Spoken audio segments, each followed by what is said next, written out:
So, welcome everyone to our Study Abroad podcast series. So, today we have Rajarshi from Mumbai, who is now studying in US, and we'll be knowing about his study abroad journey from the time of decision making to now.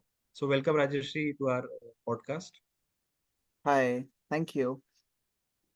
So, we have a few set of questions, then we'll Sure. discuss on them a bit. So, I see that from your LinkedIn profile, you studied at Kendriya Vidyalaya, Mumbai, and then went to ICT, Institute of Chemical Engineering, uh, and then you went to PhD. So, when was the very first time you thought about going for this study abroad, and how was that flip decision happened for you? Um, I think it was a courtesy of a lot of exposure during my undergrad years.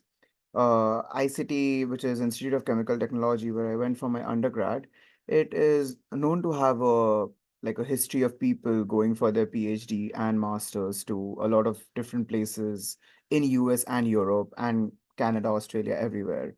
So I was very keen to study further. I think my undergrad training was something which I still cherish. It is something which trains me for what I'm doing now. So looking back at it, I think around my second year of my undergrad or my sophomore year, that is when I was like, okay, I want to study further. I want to maybe go for a PhD. Okay, that's good. So, in your second year, you decided that maybe you should go for PhD. So, did you work towards any profile building for that, like do some kind of research-based thing, etc.? What were the steps you took after that when you decided this? So yeah, that's a very good question. So the first thing was I think like I was of course very focused on the classes that I was taking during my undergrad years. I think your undergrad grade point average is something which is very important. So that's something that I think everyone should focus on per se. Apart from that, I what I realized, this is something which is perhaps pertaining to me or maybe everyone in general. There is not a particular field in which I am like completely devoted to because I've not worked on a domain for like years. So as an undergrad, I was not sure if there's a particular domain where I want to just go insert myself and be there for the rest of my life. So whatever research opportunities I found at different universities in different labs, I tried to take advantage of that to the best way possible. So during my undergrad, I have a couple of internships in ISC Bangalore. I've also worked in IIT Bombay, and they're all like in very different domains, like biomaterials, polymer morphology. One of them is also on molecular dynamic simulations. Some of them are like on the core chemical engineering side, like catalysis. So it was very diverse, but my main aim was to like take advantage of like whatever learnings I can have from these various labs. And I think what I'm doing now in terms of my PhD is completely different from that. It's all different areas. But I think the underlying principles and the foundations and things that I've learned from these groups is what helps me do my work today as well. So, a lot of internships do help in the profile building and making your application Uh, strong. it surely does. It's exposure at the end of it. So I can't compare between which is more dominant between your undergrad performance or let's say your internships. There's also, of course, a very big angle of the university brand name affiliated to it because if you are studying at a school which has a prior history of sending students from that school to a particular university abroad, the trend would continue. It's the way it is. So overall, I think there's a lot of minute intricacies, but I think the internship exposures was very beneficial uh, for the application process as well, and even for the beginning of my PhD when I was trying to get acclimatized here. That's for sure. Yeah. So, did you also connect with some seniors who are already in this college prior to coming here? Yes, I did. So I have a lot of seniors from my undergrad who are at various universities in the US. And I have some seniors of mine from my undergrad at UIUC as well. So I did connect to them. I did reach out to them, ask them about like, okay, how is everything going and everything. So like the different ideas of the different groups that were doing the research that I was keen on. And the insights from them were very helpful. So I always recommend that, like reaching out to people. LinkedIn is a good platform for that. I think most people are very kind and sweet to like reply and get back to you because everybody wants to help everyone, is what I feel. So reaching out to people is something which I think everyone should do. Yes. So, you applied to few colleges probably for your PhD, or you were like pretty I much narrowed I down? I I did. So I did apply to only schools in the US though. But I did apply to like 14, 15 schools. So I applied broadly with a mix of schools which were like on the ambitious side. So like schools like UIUC, Georgia Tech, UT Austin, even schools like Stanford, Caltech. I applied to all of them. And some of the schools which I felt like, okay, like these schools are very good, the research is excellent, but it's like not like super difficult to get in. So like it's a mix. So I applied to like a mixture of schools because the admissions can be unpredictable. And I think like you cannot just judge like the universities by the crude rankings. The research that is going on is like very different. So I recommend that as well, that one should apply really broad, like not just put all your eggs in one basket. That's not a good ideology. You should be diverse with the application. Yeah, that's a good point. Like have some safe universities also in the kitty so Yeah, that you have at yeah. least few confirmed offers, and then obviously you can choose Uh, the best one. So I think like there's no confirmed offers, honestly, because I know of people who have gotten like offers from, let's say, as you're quote unquote saying, like safe universities, but they have not like gotten offers from them, but they have gotten offers from their ambitious schools. So those things also happen. It can be like it can be a year-to-year variation. There are a lot of minute intricacies there, in my opinion, which is something which is above my pay grade. So I don't know exactly how that entire process works. But what I feel is that okay, like you should apply broad, and if you're coming for a PhD, I think even more than the university, what is fundamentally very important is your research advisor. So I am very fortunate to have a very good group of people who I'm working with. My advisor is perhaps the sweetest person out there. It's super fun to work with him. He's a very good fit for my working style as well. So in general, I would say that the university brand names can be like slightly misleading. It's okay to go to any school which is doing good research as long as you're working in a group which is like a good fit with your like ambition and like interests. So a personal brand of the research advisor, the professor, might weigh way more than the university weightage. Personally I think so. That's my opinion because it's like once you're working with your advisor is sort of like who you are doing all the discussions with. If your advisor, let's say, is going to switch universities, if you really like your advisor, you would move with them. So essentially, you're going to be more focused on the advisor if you think about it like that. And it's not just like a 5 year PhD duration, or in some cases maybe 6 years. It depends on the field. It's more like a relationship for life, is how I see it. Because like even like 10, 15 years later, if you want like recommendations from your advisor, you would want them to like be in touch with you. So you would want to have that healthy dynamics. And that's why I feel that your relationship with your advisor is very, very important. Sure, sure. Good point for all the audience. So when you got your offer and you had to proceed with your visa, flight, accommodation, what were Hmm. the steps you followed that time? Oh, that's a long time back. So I remember UIUC's offer was sometime first or second week of January in 2021. I accepted it sometime close to March.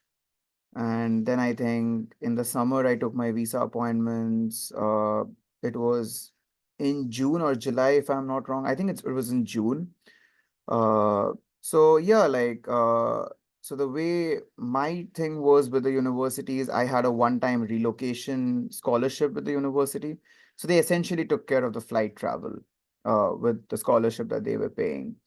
And I got in touch with a friend from India who was also coming here for his PhD, and we were like housemates. So we got a two-bedroom house together.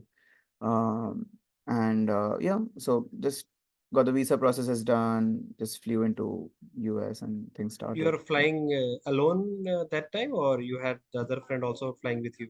I flew alone.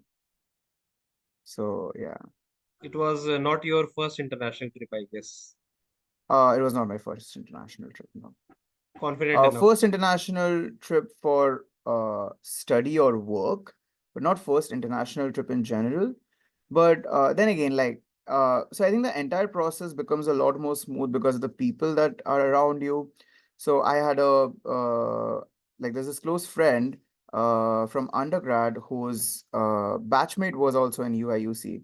So he had like arranged for like a SIM card for me and everything. So he came to receive me at the bus station and he handed all those things to me. So as soon as I reached the campus in like an hour, I had like a proper internet connection with like the phone and everything. So it was a courtesy of a lot of these factors as well. Usually, the cultural differences of India versus US is, you have to do your cooking, cleaning, washing all by yourself Yeah, versus, you get some domestic help in India. How yeah. was that settlement for you for the initial few weeks, few months? Uh, I would say fun and intimidating at the same time. It's a mix if you think about it like that. It's interesting, because in India you're very used to the idea of like having a lot of help in these things, and I've grown up in that surrounding as well in that situation. Coming to US and then doing everything on your own, it becomes slightly different, but I think I've gotten used to it now, and I like it now. No complaints. Sure. And what about the way the classrooms are conducted or the research is conducted, like ICT versus your present college? What were the initial differences that you saw? Maybe like calling professor by his name, etc. Any Yeah, memories like that? those things are there, but I think like even in ICT, there were a lot of professors who were like really friendly, really close. Maybe not even like a lot, maybe like all of them, and that's why I cherish my 4 years of undergrad a lot. And a lot of them, we were like, even though you're like calling someone like by like professor so and so or sir, I think it's still a friendly tone. Here it's more like addressing them on the first name basis. That's what I do with a lot of the professors who I'm friends with, or even my advisor. There were some cultural transitions if I look at it in terms of the educational patterns. So, US, for instance, in terms of the classroom courses and everything, is a lot homework based. It's very assignment heavy. Like you have assignments every week, that kind of thing. That's something which was not very common in at least my undergrad coursework, is what I recollect. It's like intensive in both places, but it's like a lot more assignment oriented here. So you have like a lot of homeworks if you think about it like that. But overall, what I personally feel is that if you have been like meticulous with your undergrad training in India, I'm pretty sure you will do a very good job anywhere you go, because the system in India, the way it is, we are trained in a very good way. So that's what I feel like. All the classes that I took here, they was really fun to take. I learned a lot for sure, but I had exposure to almost all of those things in my undergrad. So it was not like I was coming into learning a field or like a subject where I had no clue about. I was potentially made aware of everything on that domain during my undergrad. So in terms of that, the transition was not very difficult. And I credit ICT completely for that. Did you do any RATA kind of work so far? So I've been employed as a research assistant for like uh, all 3 years of my grad school studies, essentially. And I have TA'd twice with the university. So I've TA'd a graduate level math course with the department. So TA'd with one of the department professors and one time with my advisor. And yeah, they were good experiences for sure.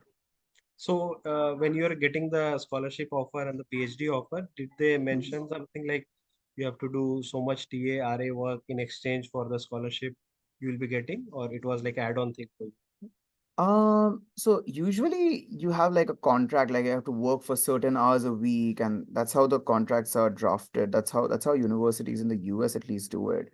So you get like, let's say like a percentage of an appointment. which will be RA or TA or a mix of both, something like that. And as long as you're making like satisfactory progress in your PhD, in your courses, the scholarship and the funding, they stay. That's how it works. Yeah. And there is any tuition fee you have to pay, or it's all full 100% waiver? Uh, it's it's fully funded. So I think the way it works is like there is a raw scale of scholarship and the tuition fee and everything is deducted and then we get paid. I think that's how it works. Yeah. Sure, sure, sure. And what about the summers? Like, do you also like, did you do any summer job or summer internship kind of thing, Uh, or summer research work s- outside? so I was in the university for all the 3 summers so far. I was employed as a research assistant with the university, working towards my thesis or my research.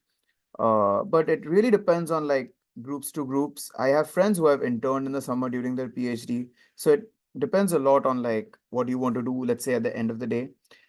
Some people are keen to go to academia, some people want to go to industry or let's say national lab, some kind of things like that.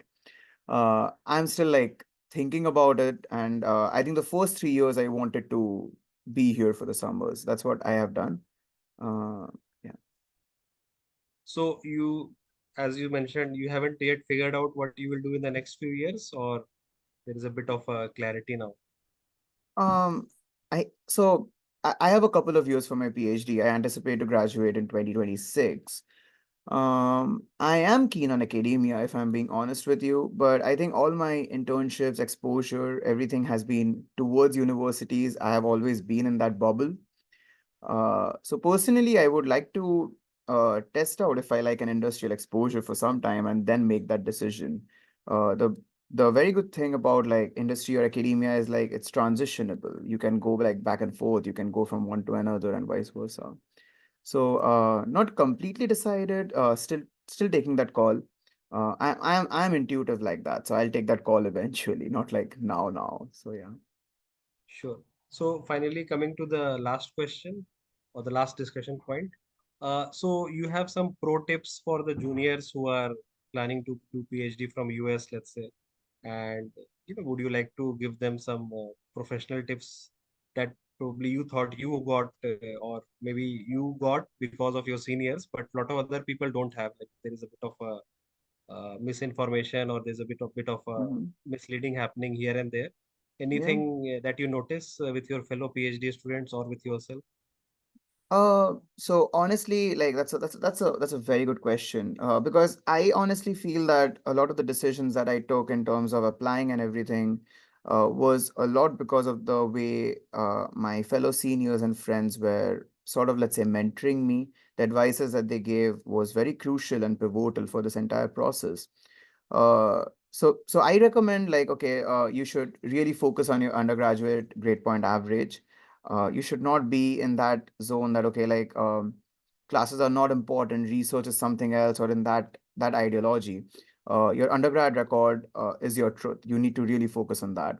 Apart from that, it's a very good idea if you try to get research exposure, work in different universities within the country or outside for internships, and like really try to learn some things out of it. If you end up getting like publications out of it, I think that's really good. But even if you don't, I think it's fine. The end goal is for you to like, okay, when you are coming for your PhD or master's, your fundamental learning in those internships and processes would surely help you.